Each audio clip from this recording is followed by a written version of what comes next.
어, 저는 얼마 안 있다가 이제 목사 안수를 받게 되지만 사실 저는 25년 넘게 드럼을 연구하고 연습했던 드럼 치는 사람이었습니다.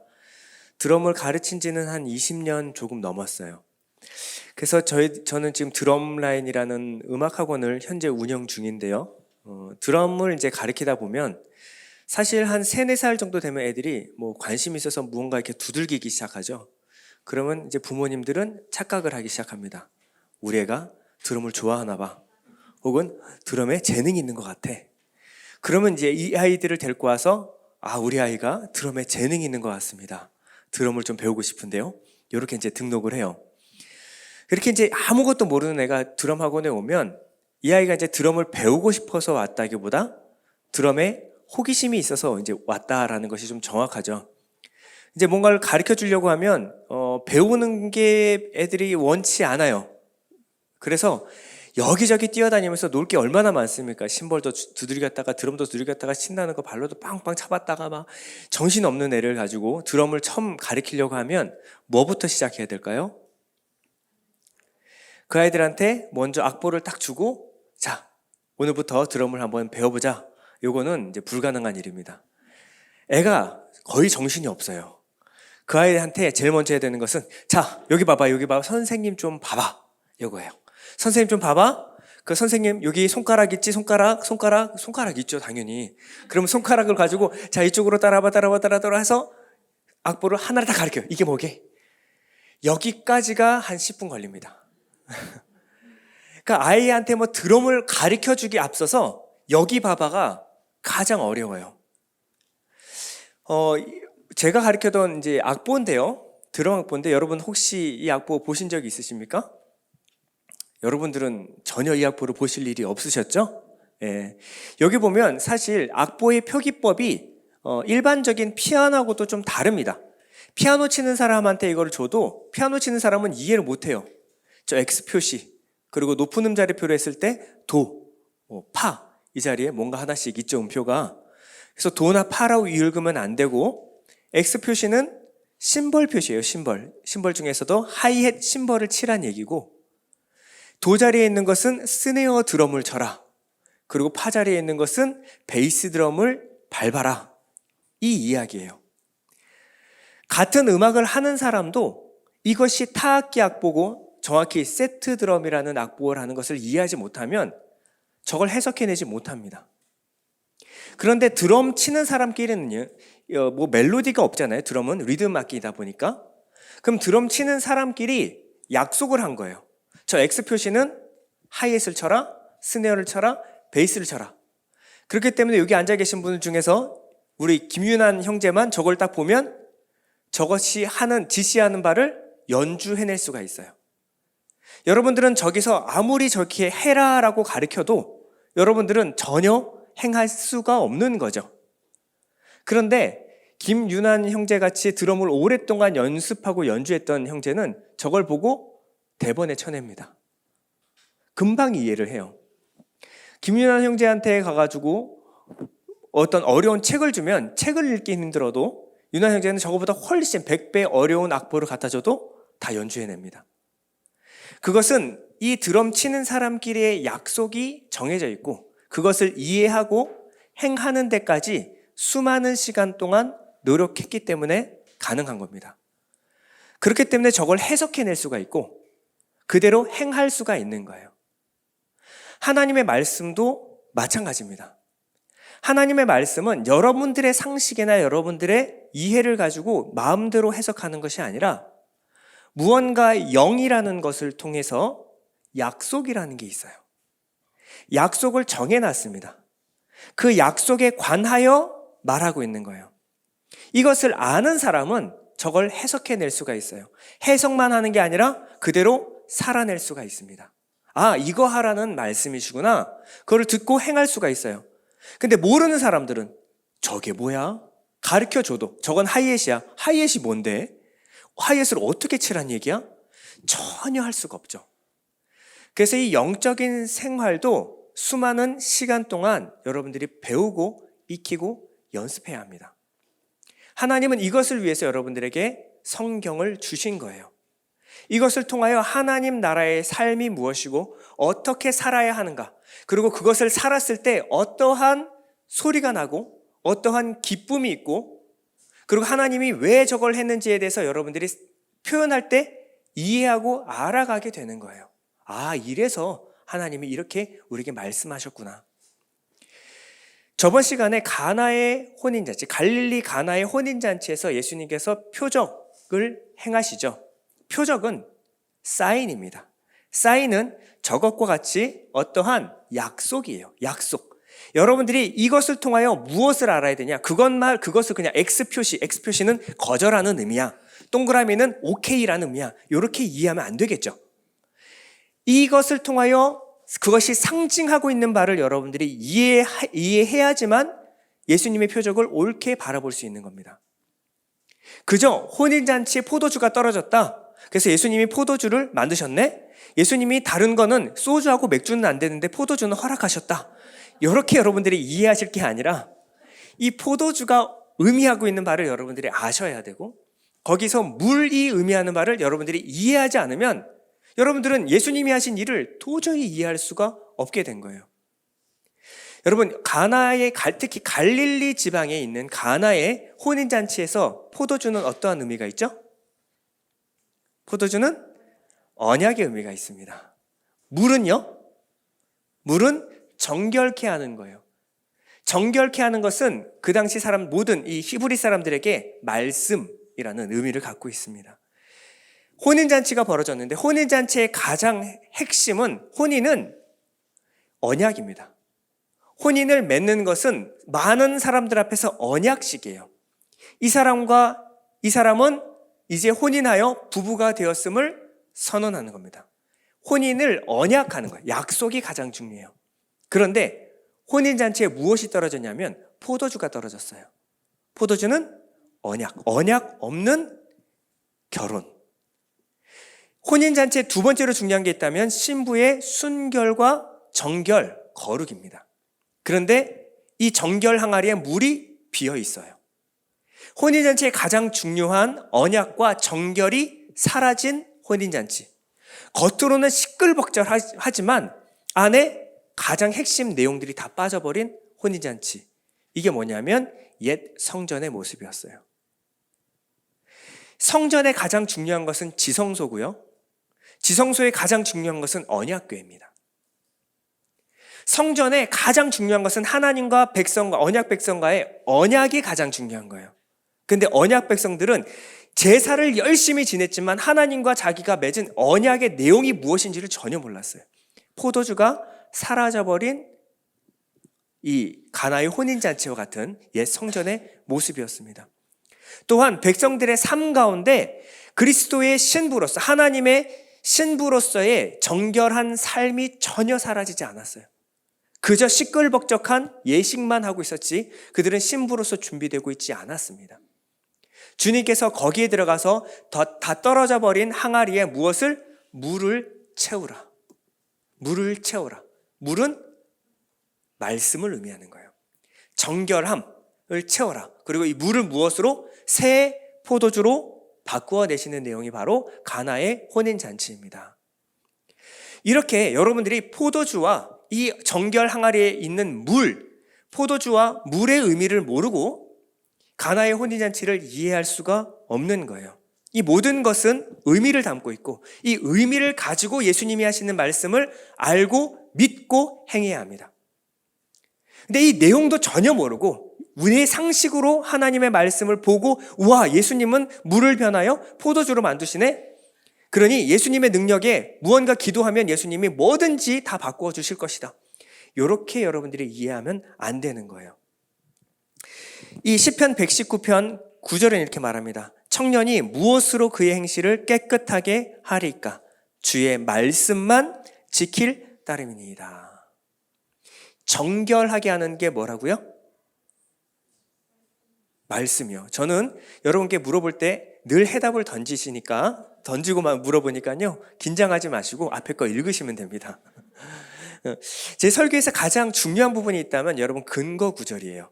제가 우기는 게 아니라 하나님의 말씀이 과연 그렇게 전하고 있는가를 여러분들에게 근거 구절을 대드리는 겁니다.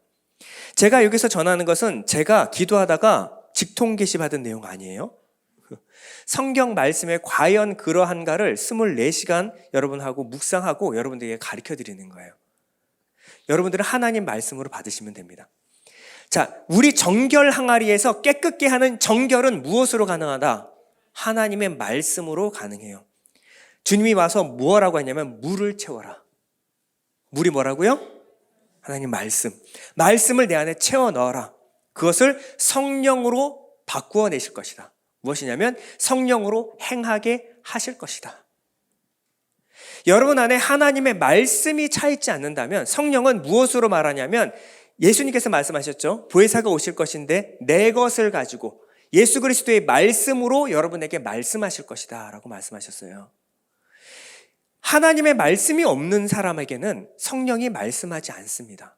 왜냐하면 성령은 그리스도의 영, 예수께서 하신 말씀을 통하여만 말씀하거든요.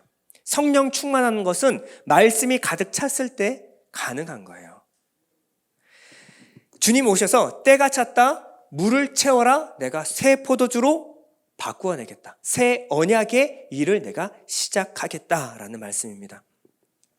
그러므로 예수님께서 하신 구약에 예언되었고 예수님이 성취하신 이 새 언약의 내용은 하나님께서 여러분에게 행하신다는 어떤 약속도 맞지만 이 약속은 구원의 방법이에요.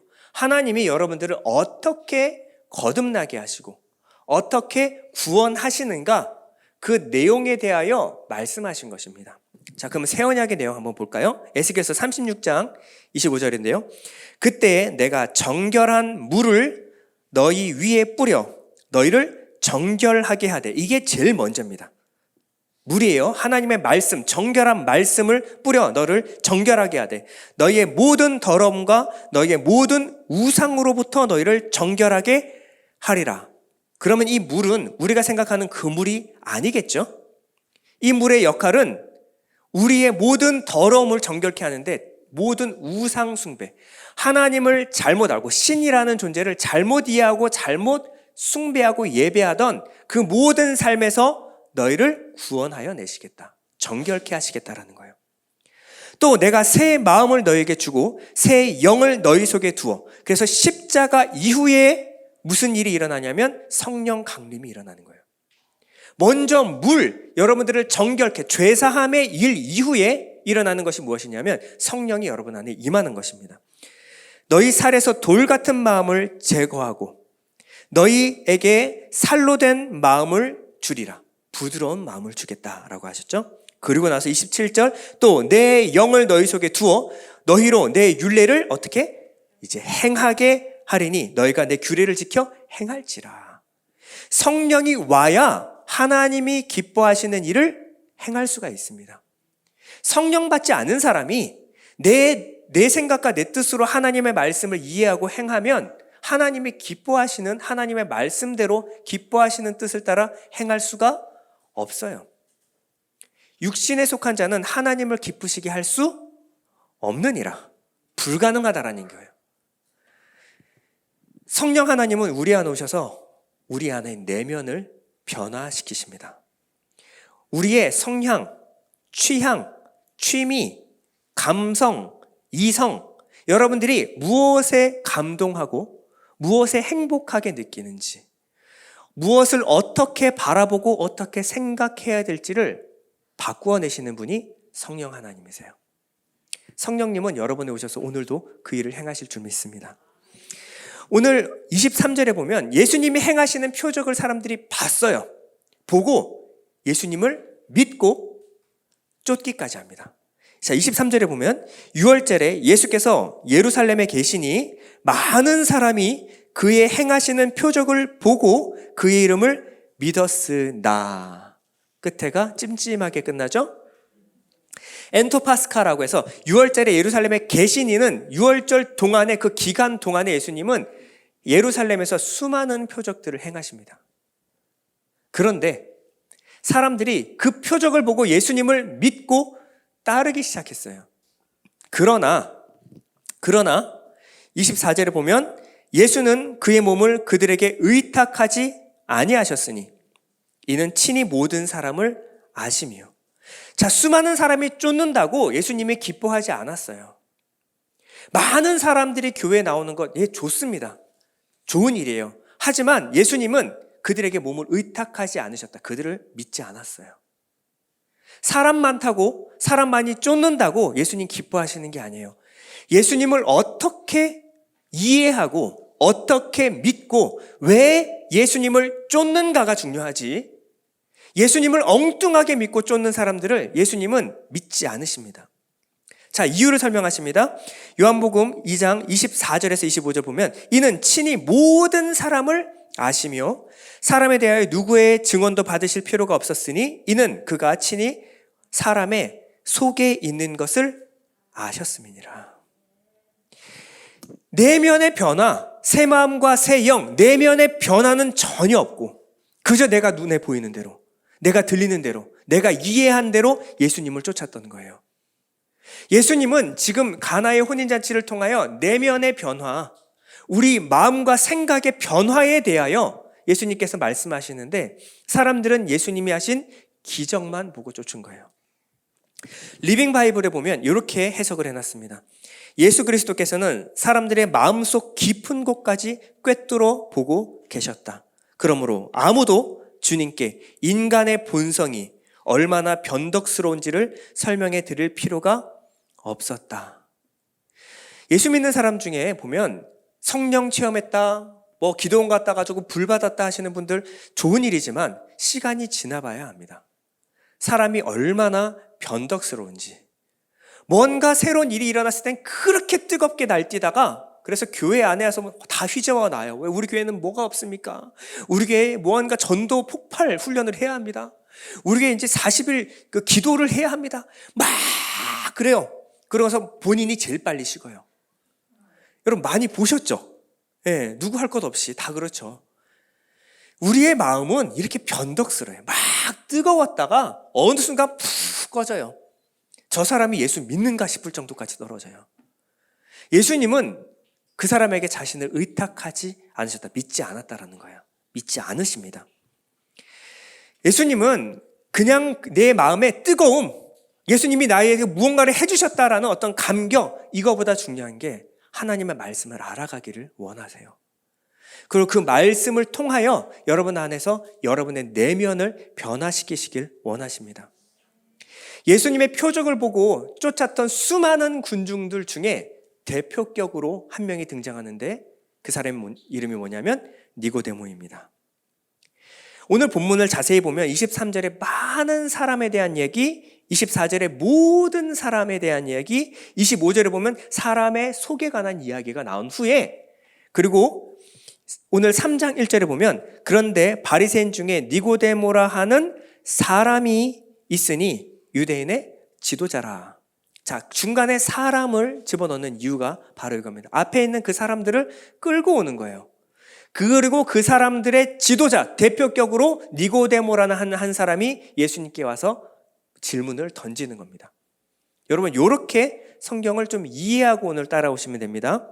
자, 니고데모는 겉으로 봤을 때 이런 사람이 있을까라고 생각할 정도로 완벽한 사람이었어요. 첫 번째, 바리새인입니다. 바리새인은 그냥 성경을 많이 아는 사람이 아니라 그 성경에 나온 모든 것을 다 지켜 행하는 거예요. 바리새인 중에 바리새인이었던 바울, 여러분 아시죠? 내가 율법의 의로는 흠이 없다. 율법에 나와 있는 건 다 지켜 행한 사람이다.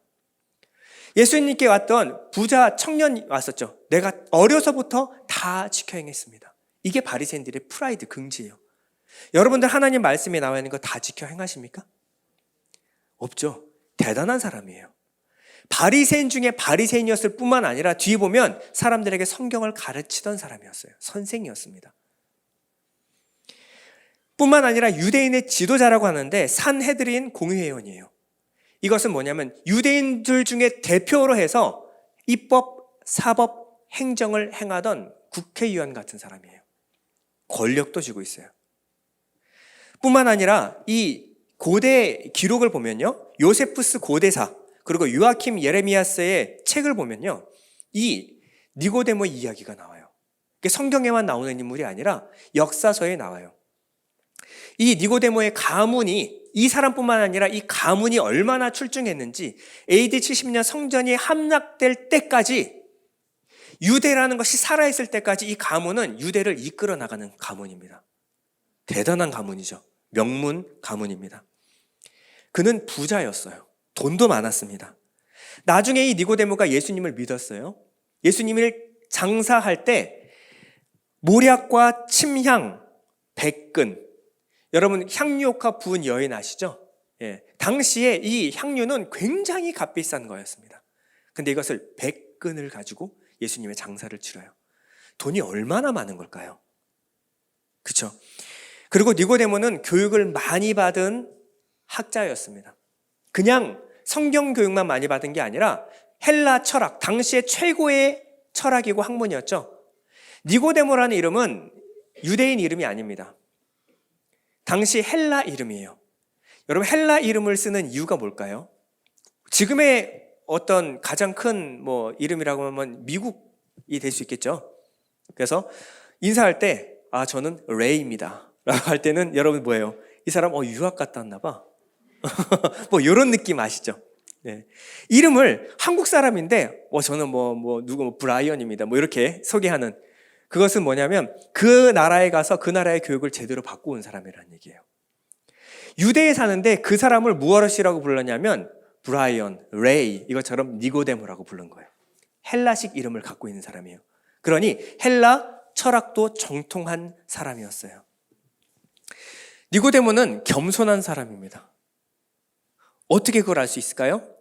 여러분, 이 정도 배우고 이 정도 연륜에 나이도 지긋한 학자, 그리고 국회의원, 나름 신학 교수, 이런 사람이 갈릴리 출신의 가난한 젊은 목수, 한 30세 정도 된 목수한테 와서 뭐라 그러냐면 랍비여, 선생님, 이렇게 얘기하는 거예요.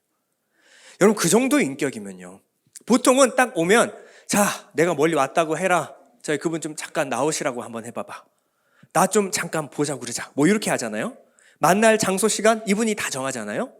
그런데 이분이 예수님 가장 여유로운 밤에 사역 다 끝났을 때 피해 안 가게끔, 그리고 사람들 다 집에 돌아갔을 때 찾아가서 뭐라 그러냐면 선생님 그러는 거예요. 예수님은 가난한 갈릴리 목수 출신이었기 때문에 정규 교육도 받지 않았어요. 지금 말로 하면 신학교도 나오지 않았어요. 근데 신학 교수가 와서 선생님 이러는 거예요. 굉장히 겸손하고 겸양이 굉장한 사람이죠. 신앙이면 신앙, 집안이면 집안, 돈, 명예, 권력, 지식, 교양, 없는 게 없는 사람이에요. 이 사람이 예수님께 나와서 물어봅니다. 하나님이 함께하지 않으면 당신이 행한 표적을 누구도 행할 수 없기 때문입니다. 왜 예수님을 랍비여, 선생님이여 라고 말했냐면 당신이 행하는 표적 때문이에요. 표적을 보고 수많은 사람이 쫓았죠. 그 사람의 대표격이에요. 당신의 행하는 표적을 보니 당신은 하나님의 사람이 맞습니다. 그래서 무언가 가르침을 받길 원하는 거예요. 세상에 볼 때는 이 사람이 굉장히 복을 많이 받은 사람. 여러분들이 여기에서 여러분들이 받고 싶은 복 다 들어가 있죠. 하나님 내게 복을 주옵소서라고 했을 때 복이 저기 다 들어가 있어요. 그렇죠? 복을 다 받았어요. 근데 예수님이 볼 때 니고데모는 어떤 사람이었습니까? 요한복음은 그를 밤에 왔다라고 기록하고 있어요. 밤에 속한 사람입니다. 이 빛으로 이 요한복음은 시작하죠. 빛과 어둠, 빛이 어둠에 비침에 어둠이 깨닫지 못하더라. 근데 어둠에, 밤에 예수님께 와서 이르되, 요한복음 3장 2절입니다. 그가 밤에 예수께 와서 이르되 랍비여, 우리가 당신은 하나님께로부터 오신 선생인 줄 아나이다. 어둠에 속한 사람이에요. 어둠에 속한 사람. 표적을 받지만 밤에 어둠에 속해서 예수님을 무엇으로 알아요? 랍비여, 랍비여, 율법 선생이여 라고 말하는 거예요. 두 번째, 이 니고데모는 아직 거듭나지 않은 사람의 대표격으로 나와요. 여러분, 율법 학자고 바리새인이고 사람들한테 성경을 가르치던 사람이었어요. 신학 교수 중에 교수입니다. 근데 뭐예요? 아직 거듭나지도 않았어요. 아직 거듭나지도 않았어요. 이 사람이 뭐냐면 니고데모예요. 여러분, 우리도 충분히 그럴 수 있습니다. 교회 한 10년, 20년, 30년, 40년 다니면요, 누가 봐도 저 사람이 예수 안 믿으면 아닐 거야. 천국에 가면 3번 놀란다 그러죠? 목사님 어디 가셨냐? 우리 교수님 어디 가셨냐? 이렇게 놀라는 거예요. 2번째 놀라는 건, 아니 저런 녀석이 천국에 와 있네? 그리고 3번째, 내가 왜 천국에 와 있지? 이 3번 놀란대요. 누가 천국에 올지 아무도 모른다는 겁니다. 겉으로 볼 때는 대단해 보이지만 진짜 거듭났는지 거듭나지 않았는지는 그 속을 꿰뚫어 보고 계신 주님만 아시는 거예요. 겉으로 봐서는 모르는 거죠. 주님이 그에게 하신 첫 번째 말씀이 바로 이겁니다. 3장 3절입니다. 예수께서 대답하여 이르시되 진실로 진실로 내게 이르노니 아멘 아멘 하시면서 말씀하시는 거예요. 사람이 거듭나지 않으면 하나님의 나라를 볼 수 없느니라. 너가 지금 뭘 보고 온 거야? 표적 보고 왔지. 근데 그 표적이 무엇을 상징하는지 너는 알지도 못하고 오는구나. 그게 무엇인지 이해도 못하고 그냥 왔어. 왜? 거듭나지 않았거든. 거듭나지 않았거든. 거듭나지 않은 사람은 어떠한 기적이나 하나님이 행하시는 일을 보고도 그것을 통하여 하나님을 보지 못해. 하나님의 나라, 하나님의 다스림, 하나님의 일하심을 볼 수 없다. 단정지어 말씀하시는 거죠. 아니나 다를까 이 말도 이해를 못해요. 니고데모는 이렇게 말합니다. 4절에 니고데모가 이르되 사람이 늙으면 어떻게 날 수 있사옵나이까? 2번째 모태에 들어갔다가 날 수 있사옵나이까? 얘기를 하고 있는 거예요. 여러분, 지금 이 대화가 어떤 대화인지 여러분께 좀 설명을 드릴게요. 여러분, 우리가 육체, 피지컬이라고 하는 이 육체에 관한 이야기는 육체의 언어로 여러분 이해하시면 돼요. 자, 제가 키가 178이고 몸무게가 한 72kg에서 73kg 나갑니다 라고 하면 여러분들이 무엇으로 이해해요? 키, 몸무게, 여러분들이 이거 다 이해하실 수 있죠. 그래서 이거는 무엇을 설명하는 거냐면 제 육체, 피지컬에 대해서 설명하고 있는 거예요. 그런데 이 피지컬에 대한 설명이 아니라 여러분들의 마음을 설명할 때는요, 어느 날 여러분들이 마음이 어둡고 마음이 무거울 때가 있어요. 그러면 친구한테 전화를 하죠. 요즘 내가 마음이 너무 무거워. 그때 친구가 대답을 합니다. 문자를 딱 받고, 그래? 마음이 얼마나 무거워? 한 100kg 좀 나가? 한 120kg? 마음이 많이 무겁네? 그러면 어떻게 해야 돼요? 이 친구한테 다시는 연락 안 하시면 돼요. 이 친구한테 무슨 얘기를 해도 지금 나는 마음을 얘기하고 있는데 이 친구는 무엇으로 이해하고 있어요? 육체로 이해하고 있는 거예요. 온통 거기만 관심이 있는 거예요. 아니, 마음이 무겁다고 마음 얘기를 하는데 마음을 이해하지도 못하는 사람, 이 사람하고 도대체 무슨 얘기를 합니까? 이 얘기가 똑같은 거예요. 여러분, 마음은 무엇으로 이해하냐면 마음으로 이해하는 거예요. 여러분도 마음이 슬프거나 무겁거나 답답한 적 있죠? 그러면 이 친구가 마음이 무겁고 답답하다고 하면 여러분들이 마음이 있다면 그 마음으로 헤아리시면 됩니다. 마음은 마음으로, 육체는 육체로 이해하면 돼요. 하나님은 영이십니다. 여러분, 이해가십니까? 당연한 거지만 하나님은 영이세요. 주님 말씀하실 때 이렇게 말씀하셨어요. 내가 너의 이름 말은 영이요 생명이다. 왜 네가 육으로, 혼으로, 마음으로 이해하느냐? 네 마음으로. 내가 이런 말을 영으로 이해해야지. 고린도전서 2장 13절입니다. 다 같이 여러분 읽어볼게요. 시작. 우리가 이것을 말하거니와 사람의 지혜가 가르친 말로 아니하고 오직 성령께서 가르치신 것으로 아니 영적인 일은 영적인 것으로 분별하느니라. 육에 속한 사람은 하나님의 성령의 일들을 받지 아니하느니 이는 그것들이 그에게는 어리석게 보이며 또 그는 그것들을 알 수도 없나니 그러한 일은 영적으로 분별되기 때문이라. 네, 13절 앞으로 다시 한번 돌려주세요. 사람의 지혜가 가르친 말로 아니하고 오직 성령께서 영적인 것으로 가르쳤다라는 거예요. 그럼 하나님 말씀을 사람의 지혜로 여러분 이해하는 게 옳습니까? 그것은 영을 육으로 이해하는 거하고 다를 바가 없는 거예요. 여러분 이 사람하고 무슨 얘기를 합니까? 다시 한번 볼까요? 니고데모가 이르되 4절 사람이 늙으면 어떻게 날 수 있사옵나이까? 두 번째 모태에서 들어갔다가 날 수 있사옵나이까? 여러분 답답하고 마음이 무거워지시죠? 유대의 선생이라고 했던, 아니 성경을 가르치는 사람이 지금 예수님이 하시는 영적인 대화가 되질 않아요. 예수님이 이 사람한테 무슨 말을 해봤자 이 사람은 뭘로 이해해요? 육으로, 사람의 지혜로밖에 이해할 수 없는 거예요. 당시 바리새인과 율법학자, 사두개인, 서기관들은요 성경을 나름 가르치던 사람이었습니다.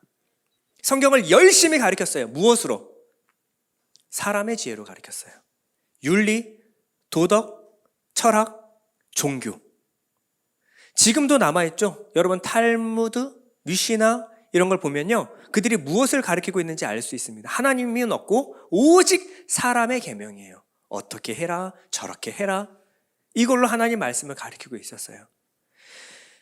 예수님은 그들이 와서 야 수고 많다 칭찬하지 않았어요. 요한복음 8장 43절 어찌하여 내 말을 깨닫지 못하느냐. 하나님의 말씀이신 예수님이 이 땅에 오셨는데 하나님의 말씀을 가르치던 사람들에게 이 말씀을 하십니다. 어찌하여 내 말을 깨닫지 못하느냐. 이는 내 말을 들을 줄 알지 못함이로다.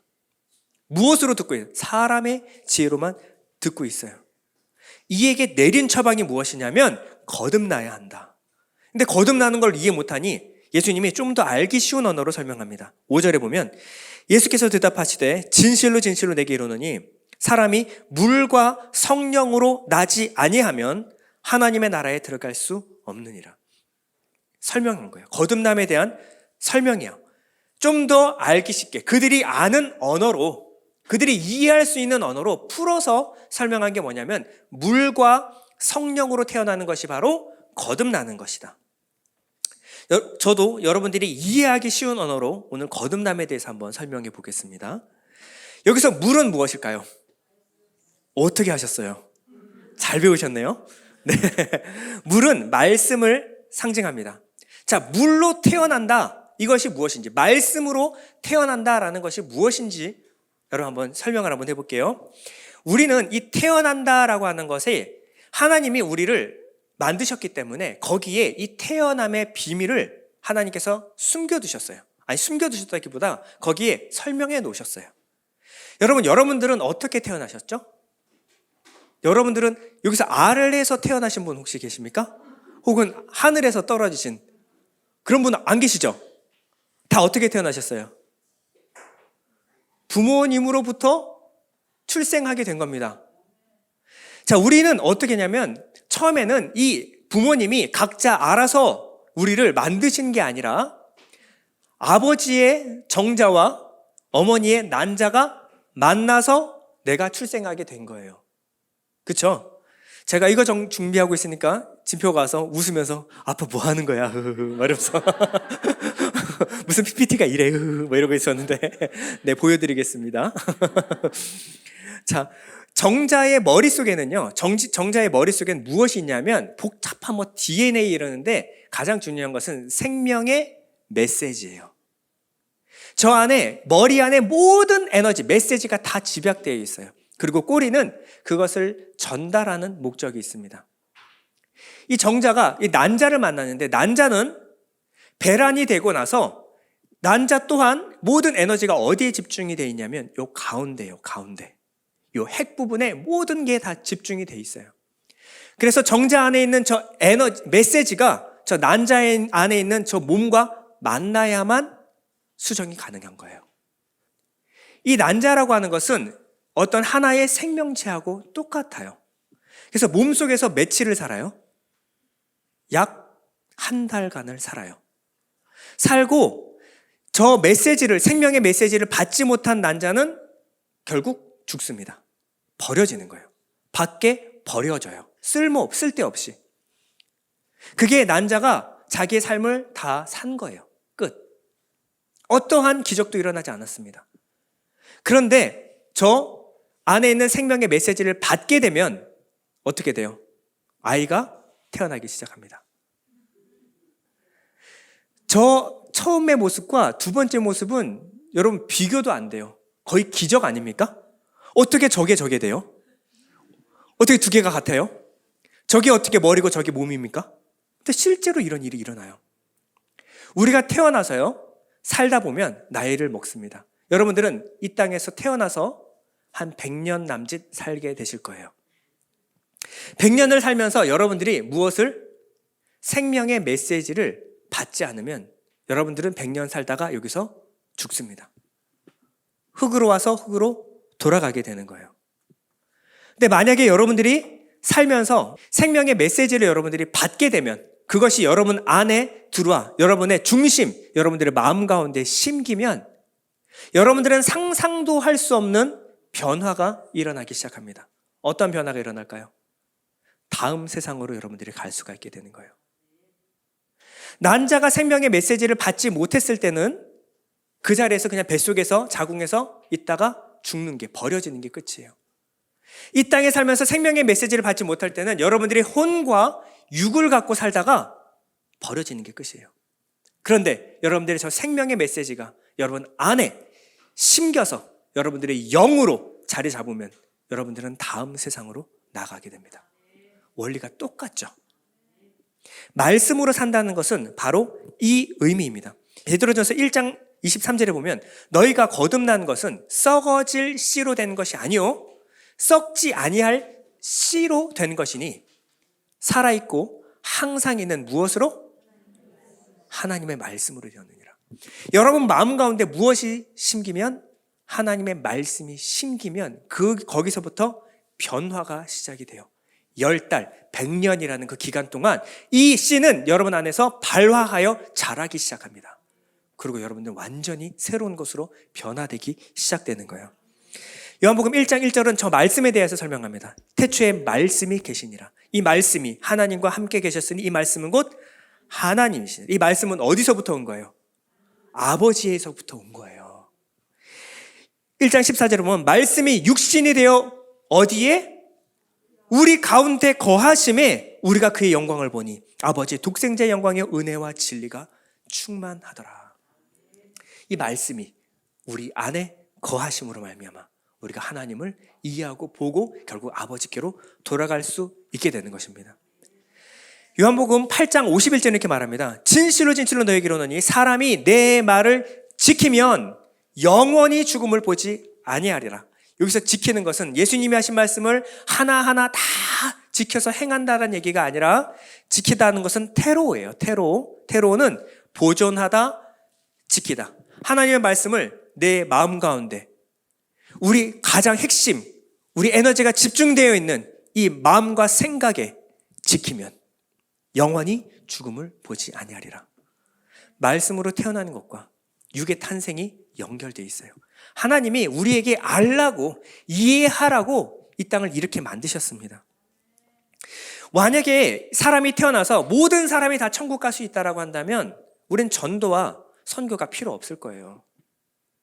그러나 우리 안에 생명의 메시지가 들어와야 살듯이 우리 안에 있는 그 씨, 생명의 메시지가 그에게 전달되어 그 마음 가운데 심기지 않으면 그가 절대 구원받고 거듭날 수가 없는 거예요.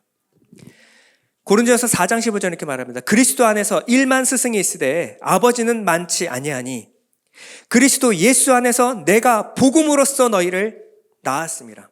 아버지와 스승의 차이가 있어요. 스승은 가르침이지만 아버지는 생명의 말씀, 씨를 주는 사람이 아버지입니다. 바울은 뭐라 그래요? 내가 복음으로 너를 낳았다. 내 안에 있는 생명이 너에게 전달되어 이 씨로 말미암아 너가 다시 살게 됐다. 말씀으로 거듭나게 되었다. 이것이 바로 씨로 인해서, 말씀으로 인해서 거듭나는 역사입니다. 여러분들은 하나님의 말씀을 전해야 돼요. 여러분 안에 있는 그 생명의 씨가 그들에게 전달되지 않으면 그들은 절대 살 수 없기 때문입니다. 자, 그러면 이 내 안에 있는 하나님의 말씀이 살아있는가 아니면 아닌가, 썩어질 씨인가 썩지 아니할 생명의 씨인가 어떻게 알 수 있죠? 어떻게 알 수 있죠? 베드로전서 3장 21절. 자, 물, 하나님의 말씀이에요. 물은 예수 그리스도께서 부활하심으로 말미암아 이제 너희를 구원하는 표니 곧 침례라. 이는 육체의 더러운 것을 제하여 버림이 아니요 하나님을 향한 선한 양심의 간군이라. 한 절이지만 굉장히 중요한 내용을 담고 있습니다. 자, 물, 하나님의 말씀은 어떤 거냐? 침례예요. 침례는 뭐냐면 내가 이것을 가지고 열심히 지켜 행해서 하나님 앞에서 인정받는 사람 되겠다가 아니라 침례는 죽는 겁니다. 죽고 다시 사는 내용이 바로 말씀, 물이에요. 이 복음의 내용을 가진 사람은 육체의 더러운 것을 제하여 버리는 것이 아니구나를 깨달아요. 여러분, 내가 이제 예수 믿었으니 나는 의인이다. 아니에요.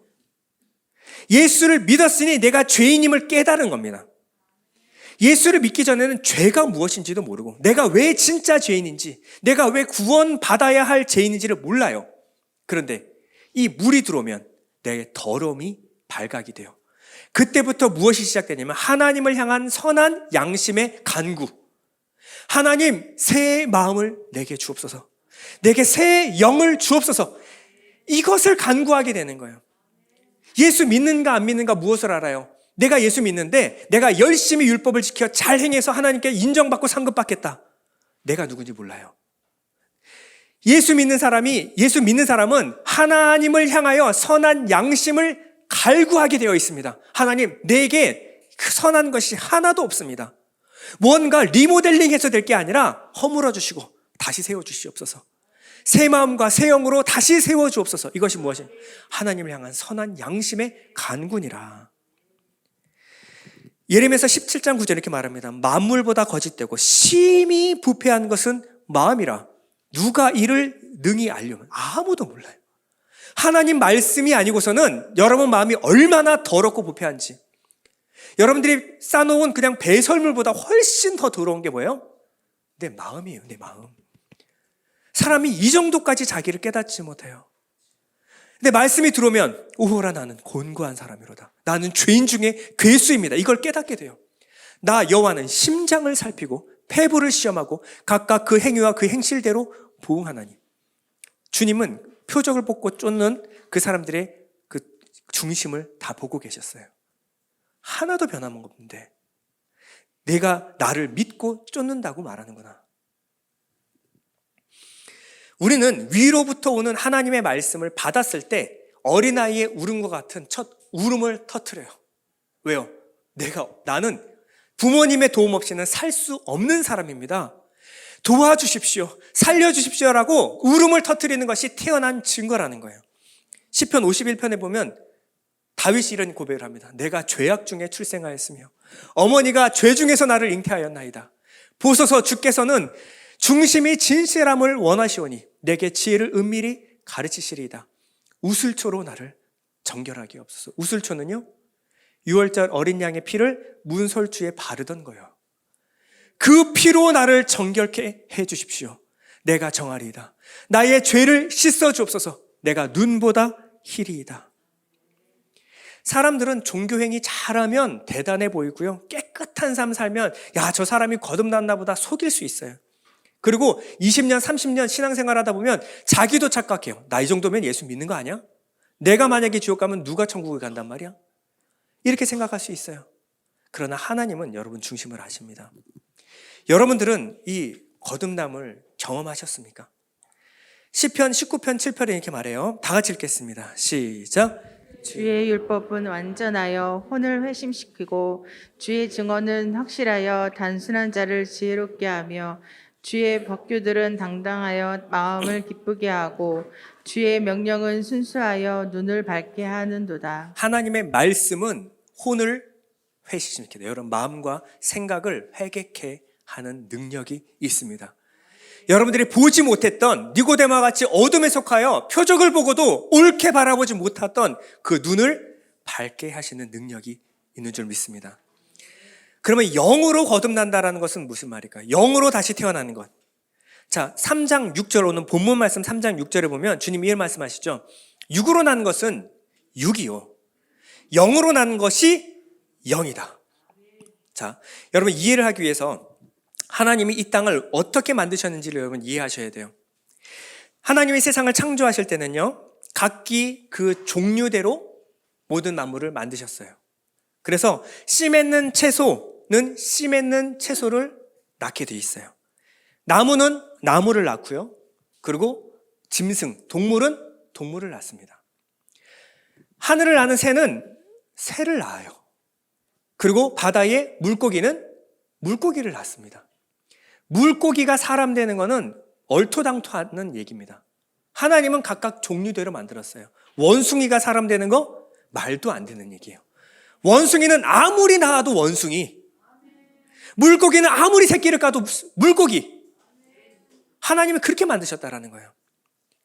죄인이 아무리 아기를 낳은들 무엇을 낳아요? 죄인이 뭐예요? 죄인은 영을 받지 못하는 것을 죄인이라 그래요. 영이 없는 사생아, 이것이 바로 죄인이에요. 혼과 육은 있어요. 영이 없어요. 영은 어디서부터 와야 돼요? 하나님. 영은 영으로만 받지 사람이 나와서 사람이 영을 줄 수가 없어요. 육으로 난 것은 육이야. 육은 육밖에 못 줘. 영은 영이신 하나님께 받아야지. 오늘 이 아노떼인이라고 하는 것은 위로부터 나타라는 의미가 있고요. 두 번째 의미가 뭐냐면 다시라는 게 있어요. 다시. 여러분, 우리 공연 끝나고 나서 앵콜 막 외칠 때 있죠? 그러면 다시 나갔다가 다시 들어와서 연주자가 연주를 하는데 그 전에 했던 곡을 연주하지 않고 새로운 곡을 연주해요. 이것은 아노떼인의 의미가 아니에요. 아노떼인이라고 하는 것은 바로 전에 했던 그 똑같은 거를 한 번 더. 이 의미가 있습니다. 그럼 하나님이 이 육신밖에 없는, 정확히 말하면 육과 혼밖에 없는 이 사람에게 영을 불어넣으신 사건이 있죠. 언젠가요? 여러분 다 아는 창세기에 하나님이 네페시, 혼과 육을 만드셨어요. 그건 그냥 흙 아닙니다. 진흙으로 만든 사람 아니에요. 짐승과 똑같은 모양으로 혼을 갖고 있어요. 본능이 있어요. 육체의 본능도. 살아서 움직이는 거예요. 거기에 무엇을? 코에 생기를 불어넣으세요. 창세기 2장 7절입니다. 여호와 하나님이 땅의 흙으로 사람을 지으시고 생기를 그 코에 불어넣으시니 사람이 생명이 되니라. 자, 오해가 있으니까 좀 풀고 가겠습니다. 여기서 생명은 잘못된 번역입니다. 살아있는 영이 아니에요. 흠정역으로 보면 혼이라고 정확하게 나와 있습니다.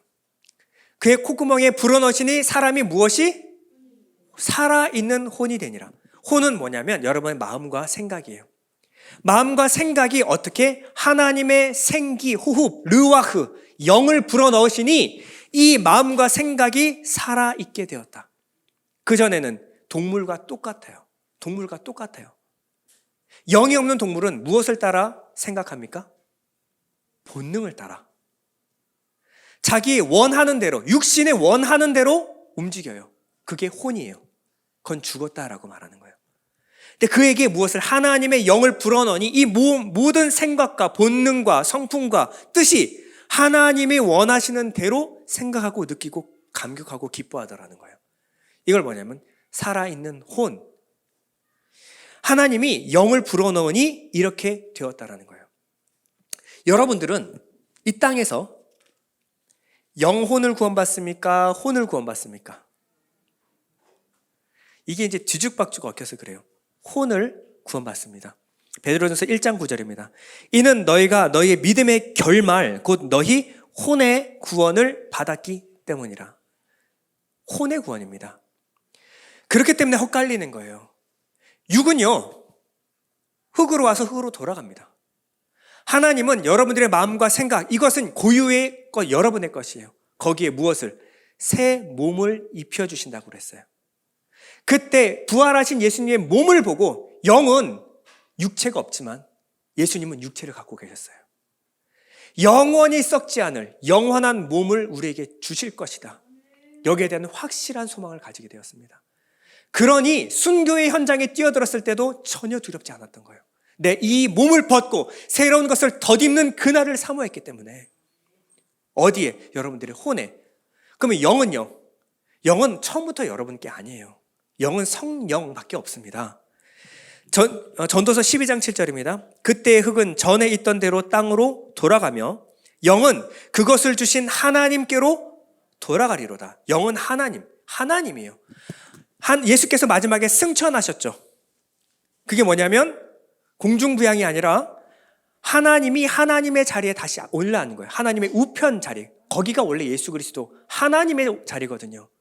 예수님은 하나님이십니다. 하나님이 다시 하나님의 자리에 들림받는 것이 뭐예요? 우리의 죄사함의 결과예요. 우리는 예수께서 허락하시는 새 몸을 입게 될 거예요. 어디에? 여러분의 마음과 생각에. 이 땅에서 여러분들의 마음과 생각이 구원받는 거예요. 변화받는 거예요. 마태복음 10장 28절. 몸은 죽여도 혼은 능히 죽이지 못하는 자들을 두려워하지 말고 오직 혼과 몸을 능히 지옥에서 멸하시는 분을 두려워하라. 마지막에 지옥에 떨어질 사람들은 내 마음과 생각, 감정을 고스란히 가지고 그리고 지옥으로 떨어져요. 그들에게도 지옥에 어울리는 몸을 하나님이 주십니다. 영원히 죽지 않는, 영원히 불타는, 영원히 고통하는 그 몸을 주시는 거예요. 여러분, 우리는 우리 안에 있는 세계관, 우리 안에 있는 어떤 마음과 생각이 변화를 받아야 돼요. 이 주님께서 오셔서 하는 것은 뭐냐면 영을 주어 우리의 혼이 살게 만드시는 것입니다. 고린도서 15장 45절인데요. 첫사람 아담은 생령이 되었다 함과 같이, 자, 우리 다 살펴봤죠? 생혼입니다. 마지막 아담은 살려주는 영이 되었나니. 마지막 아담이 누굴까요? 예수 그리스도. 예수 그리스도는 왜 오셨어요? 우리를 살려주기 위하여. 어떻게? 영으로. 우리에게 영을 주어 살게 하시기 위하여 오셨다라는 거예요. 여러분, 이 영을 받은 사람은 어떤 특징이 있을까요? 내가 하나님의 영을 받았나? 무엇으로 알 수 있을까요? 앞에 살펴봤죠? 강아지를 낳습니다. 강아지의 새끼 중에 어떤 돌연변이가 나타나서 갑자기 말을 하고 앉아서 식사를 하고 있으면 여러분, 그건 강아지가 아니에요. 돌고래인데 갑자기 돌고래가 물이 너무 지겨서 물 밖으로 나서 걸어 다녀요? 그런 일은 없어요. 돌고래는 태어날 때부터 돌고래의 본능, 성향, 성품을 갖고 있어요. 사자는 육식 동물입니다. 그래서 육식을 먹을 때 행복해요. 소는 초식 동물이에요. 풀을 뜯을 때 행복합니다. 마찬가지로 영으로 태어난 여러분들은 하나님의 성품을 갖게 되어 있어요. 육으로 살아가는 사람들과 다른 것을 기뻐하고 다른 것을 소망하고 다른 것을 원해요. 이게 하나님의 영을 받은 사람의 특징입니다. 베드로서 1장 4절입니다. 이로써 그 보배롭고 지극히 큰 약속을 우리에게 주사 이 약속으로 말미암아 너희가 정욕 때문에 세상에서 썩어질 것을 피하여 신성한 성품에 참여하는 자가 되게 하려 하셨느니라. 이 약속이 뭐예요? 새 언약이에요. 여러분에게 새 마음과 새 영을 주심으로 말미암아 하나님의 성품에 참여하는 자가 되게 하셨습니다. 이 영은 여러분들의 내면을 바꾸는 거예요. 여러분들의 성향, 취향, 감성, 이성, 그러면 여러분들의 취미 활동이 바뀌고 여러분들이 혼자 있을 때 하는 행동들이 바뀌고 그리고 올바른 것을 소망하고 올바른 것을 구하며 올바른 것에 반응하게 되어 있어요. 꿈과 비전이 달라지게 되어 있습니다.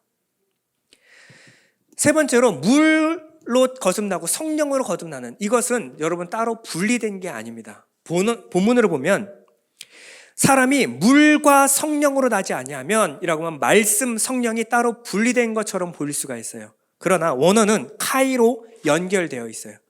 카이는 and가 아니에요. 물 그리고 성령 두 가지가 아니라 물, 즉 성령. 하나님의 말씀과 성령은 동일한 겁니다. 분리가 될 수 없어요. 말씀 없이 성령으로 행하는 사람들 많이 있어요. 막 성령 집회하는데 하나님의 말씀에 참된 진리는 상관이 없어. 내 몸이 뜨거워지고 방석을 타고 여기서부터 저까지 가는 데 관심 있는 사람들이 많아요. 어떻게든 병 고침 받고, 근데 병 고침 받으면 교회도 졸업해요. 어떻게든 내 자식 대학 들어가면 교회 안 나와요. 여러분, 이런 일은 없습니다. 성령이 하시는 역사는 반드시 말씀과 함께 역사해요. 하나님의 말씀이 들어가는 것은 반드시 성령이 함께 역사하십니다. 물과 성령은 함께 일어나는 거예요. 주님이 이 약속을 하셨죠. 요한복음 7장 37절에 보면 명절 끝날 곧 큰 날에 예수께서 서서 외쳐 이르시되 누구든지 목마르거든 내게로 와서 마시라. 나를 믿는 자는 성경의 이름과 같이 그 배에서 생수의 강이 흘러나오리라 하시니 이는 그를 믿는 자들이 받을 무엇을? 성령. 물은 뭐라고요? 말씀이 뭐예요? 성령. 이 배에서, 내 중심에서, 내 혼에서, 마음과 생각에서 무엇이? 하나님의 말씀이 흘러나오게 하는 게 뭐예요? 성령이에요. 이것이 성령의 역사입니다. 주님 말씀하셨죠. 내가 너에게 이른 말은 영이요 생명이다. 주님이 하신 모든 말이 결국 성령, 영의 역사고 그것이 여러분에게 생명을 주는 거예요. 여러분들이 이 땅에서 내가 거듭났는가? 물과 성령으로 거듭났는가? 여러분 증상 하나를 살펴보시면 됩니다. 3장 31절 보면요. 땅에서 난 이는 땅에 속하여 땅에 속한 것을 말하느니라. 온통 입만 열면 세상 이야기, 세상 걱정, 세상 돌아가는 이야기만 나와요. 여러분 그걸 얘기 안 하고 살 수는 없어요.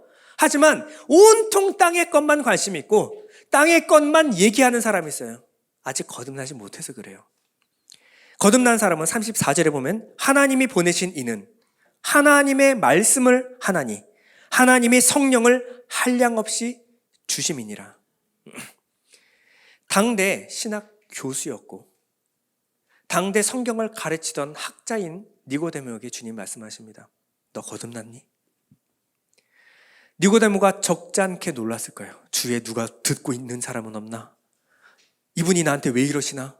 너무 무례해도 너무 무례하시다. 주님이 내가 거듭나야 하겠다는 말을 놀랍게 여기지 마. 놀라지 마. 누구 다 그럴 수 있어. 20년, 30년 집사, 권사, 장로 직분 달아도 거듭나지 않을 수 있어. 거듭나야 되라는 말에 너무 놀라지 마. 그럴 수 있어. 제가 알고 있는 많은 분들도 신학교에서 예수 믿는 사람은 정말 많이 봤습니다. 저를 포함해서.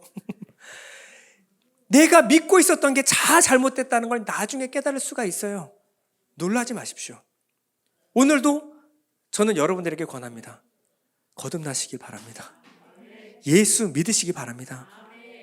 여러분 거듭났다라고 하는 것은 세 가지로 정리됩니다. 내 실체를 깨달은 거예요. 그리고 울음을 터뜨리는 것입니다. 하나님, 나는 죽었습니다. 하나님 도움 없이는 나는 살 수가 없습니다. 자신의 참상과 내 중심의 죄악됨을 진심으로 본 사람. 이게 거듭남의 첫 시작이에요. 두 번째, 이 말씀은 나의 고난 중에 위로라. 주의 말씀이 나를 살리셨기 때문입니다. 이 사람은 말씀이 아니고는 다시는 살 수 없는 삶을 살게 돼요. 그리고 고난 중에 위로, 힘을 어디로 얻습니까? 하나님의 말씀을 통하여 받아요. 고난 중에 위로, 고난 중에 힘이 뭐예요?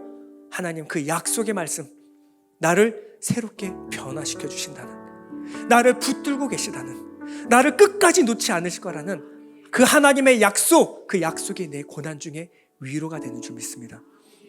세 번째, 하나님의 말씀을 전하는 사람입니다. 그저 내가 혼자 사는 것이 아니라 이 땅에 죽어가는 그 많은 수많은 사람들에게 하나님의 마음은 흘러가게 돼 있어요. 여러분 배에서 생수의 강이 흘러나오리라. 여러분을 통해서 예수가 증거돼야 합니다. 생명 없는 것에 생명이 흘러가는 것이 사랑이고 하나님의 마음이에요. 우리 잠시 눈을 감겠습니다. 여러분 거듭났습니까? 여러분 거듭났습니까? 여러분 배에서 생수의 강이 흘러나가고 있습니까? 주위에 생명 없는 것에 그 생명의 물줄기가 흘러가고 있습니까? 하나님, 내가 거듭나서 내 뱃속에서 하나님의 말씀이 흘러나가게 하여 주옵소서. 잠시 기도하겠습니다.